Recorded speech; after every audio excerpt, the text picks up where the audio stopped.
हैं वो लोग जो हमें कब्र पूजा कहते हैं, हमें बिदती कहते हैं? अरे नादान, हमारा तरीका फातिहा तो देख।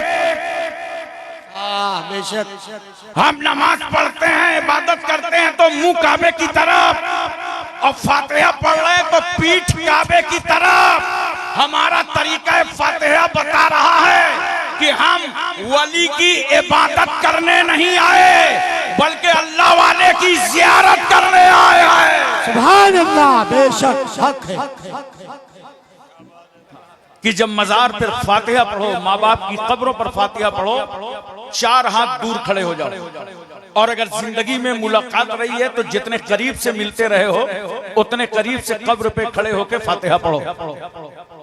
और सुनिए, आदाबे कुबूर में है, जब आप फातिहा पढ़ें तो अपनी पीठ काबे की तरफ कर लें, अपनी ये पुष्ट काबे की तरफ कर लें। अच्छा एक बात बताओ, जब नमाज पढ़ते हो तो मुंह, अब तो बोलो जोर से, काबे की तरफ, किबले की तरफ, मुंह काबे की तरफ। और जब फातिहा पढ़ो तो पीठ काबे की तरफ। तवज्जो है ना? अरे सुन्नियो, तुम मसाइल पे अमल तो करो। कहां हैं वो लोग जो हमें कब्र पूजा कहते हैं, हमें बिदती कहते हैं? अरे नादान, हमारा तरीका फातिहा तो देख।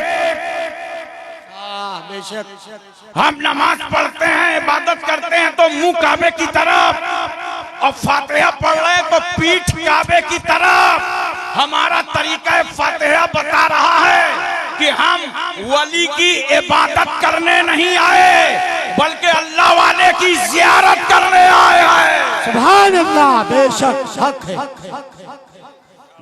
नमाज और है, नियाज और है। ताल्लुक बनाए रहो वलियों से, हाजिरी देते रहो, बहुत काम आएगा। एक बड़ी प्यारी बात मुझे याद आ गई, मिशकात शरीफ की हदीस का मफहूम है। बनी इसराइल में, जिसके बारे में कुरान कहता है बनी इसराइल के वाकयात याद करो, उनसे इबरतें हासिल करो। बनी इसराइल में एक शख्स था जिसने 99 मर्डर किए थे। कितने लोगों का कत्ल किया था? बोलो 99। लेकिन उसके बाद उसके दिल में ख्याल आया कि अगर अल्लाह करम कर देता तो मैं तौबा कर लेता। अब तौबा की तलाश में निकला तो एक साहब से मुलाकात हो गई। उनसे पूछा, भाई 99 लोगों का कत्ल किया है, मेरे लिए कोई गुंजाइश है कि अल्लाह तौबा कबूल कर सकता है? ये हमने हुजूर अशरफुल औलिया को भी देखा है, ताजुल औलिया को भी, हर मजलिस में तौबा कराते हैं। पता नहीं कब अल्लाह ताला किस गुनहगार को परहेजगार बना दे। सुभान अल्लाह। तो पूछ रहा है कि भाई अल्लाह तौबा कबूल कर लेगा? उसने कहा, अरे जाओ यार, 99 लोगों को मर्डर कर दिया, अब तुम्हारी तौबा कबूल होगी? अब तौबा कबूल होगी? मेरा ख्याल है इंडिया का होता तो कहता 900 चूहे खाने के बाद बिल्ली चली है हज को। उसने उसे वापस कर दिया तो उसने भी सोचा, अब मैं 99 में तो तौबा कबूल ही नहीं होना है तो रिकॉर्ड कमजोर क्यों रहे? उसका कत्ल भी कर दिया, पूरी सेंचुरी बराबर कर दी। उसको कत्ल करने के बाद फिर निकला तलाशे तौबा में, और उसके दिल में ख्याल आया कि कोई नेक बंदा मिलता, रास्ता बताता तो मैं तौबा कर लेता। एक साहब से मुलाकात हुई, उनसे बताया कि भाई 99 को कत्ल किया, एक से मसला पूछा तो उसने तौबा ही नहीं कबूल किया। आजकल हमारे यहाँ भी है ना, इंदल्लाह तौबा कबूल हो जाती है मगर इंदन्नास कोई कबूल नहीं करता है। कहा, उसने कहा थी तौबा नहीं कबूल होगी तो मैंने उसका कत्ल भी कर दिया, 100 पूरे हो गए। अब आप बताइए जरा से, कोई रास्ता है क्या तौबा कबूल होने का?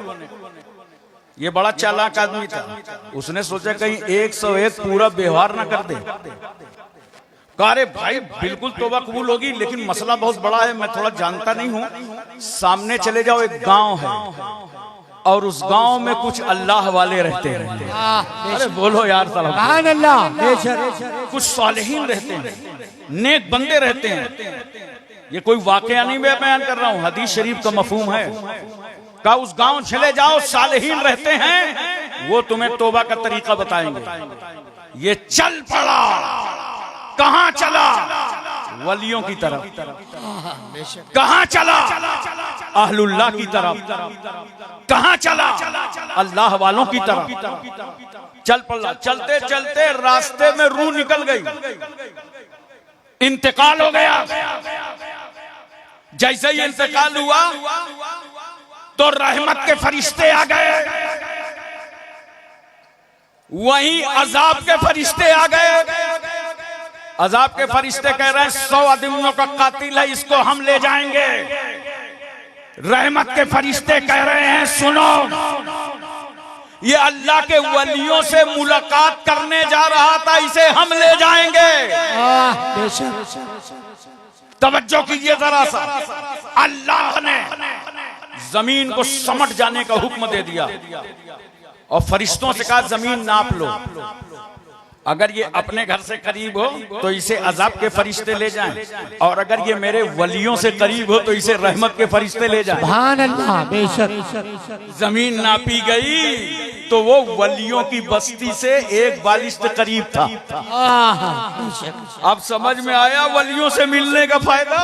अरे बोलो यार, सुभान अल्लाह, ये दूर दराज से आते हो, धक्के खा करके, परेशानियां उठा करके वलियों से मिलने, मजारों पे हाजिरी देने, देख रहे हो कितना बड़ा फायदा है। और ये अल्लाह वाले तो वो हैं, ये कचौचा शरीफ से सादात का घराना, वो पाकीज़ा, पवित्र, मुकद्दस, इज्जतमाब घराना है।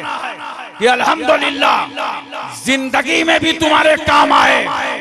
अगर इनके खानदान का फर्द अपनी कब्र में लेटा हो तब भी मेहमानों का ख्याल करे। सुभान अल्लाह, बेशक।